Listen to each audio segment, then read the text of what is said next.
və xüsusən də yəni böyüklərə olan hörmət və həmçinin balacalara rəhmət və həmçinin elm əhlinin və alimlərin haqqının yəni qorunması. Və Abu Darda radiyallahu anhudan gəlir ki, yəni elm tələb edin. Əgər elm tələb edə bilmirsənsə, dinləyin heç olmasa və onu da insan bilmirsə, yəni alimlərin sevməyi buyurur. Hətta əgər sevə də bilmirsənsə, sevgi də yoxdursa da heç olmasa nifrət etməyin. Nifrət etməyin. Yəni çünki bu məsələlər yəni insanın özünün yəni ucalması üçün, insanın özünün həqiqətən xeyir üzərində mübarək olması üçün olan qaydalardır ki, əgər bu qaydalara insan riayət edərsə, yəni həyat onun üçün xeyirli olur, mübarək olur. Əgər bunlara riayət etməsə insan, yəni get-gedə itirir, o xeyirləri itirir və sonra görürsən artıq insan yəni cahilləşir. Adı bir de deyirlər ki, bu hansı alimi qurmaq istəmişsən?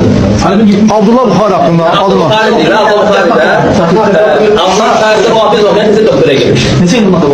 16 il olardı, 15 il təyində. Bu da ağzına gəlib danışırdı.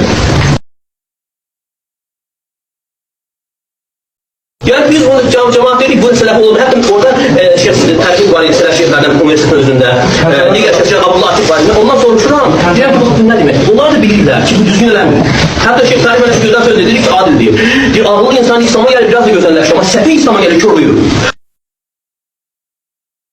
Mən getmişəm onun yanına. Sonra mənim uşaqlar dedi ki belə danışır.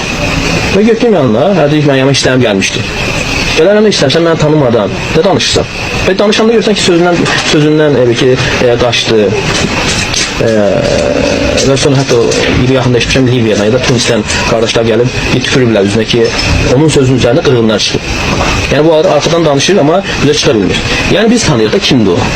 Ama qaldırmaqla deyil ki o adam həddədidir, əffəkun əfim, böhtancı və günahkardır. Altı alim kimdir altı alim diye? Mesela Abdullah Buxari, Şeyh Behmuz nedir o? Bezmul. Sonra Ubeyrim Cəbri, sonra Şeyh Rabi ve Şeyh Rabi'nin yanında olan onu dəstəkləyən şeyhlər. Bu hamısı cahiliyim onu.